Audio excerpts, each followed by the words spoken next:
You are looking at Julian's pronunciation guide, where we look at how to pronounce better some of the most mispronounced words in the world, like this other curious word. But how do you say what you're looking for today?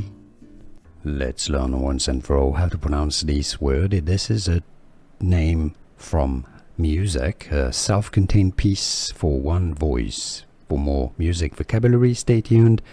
The pronunciation in English is as Arias. That's the plural of the word aria. So you have an A sound, a short E sound, A, and then a schwa sound.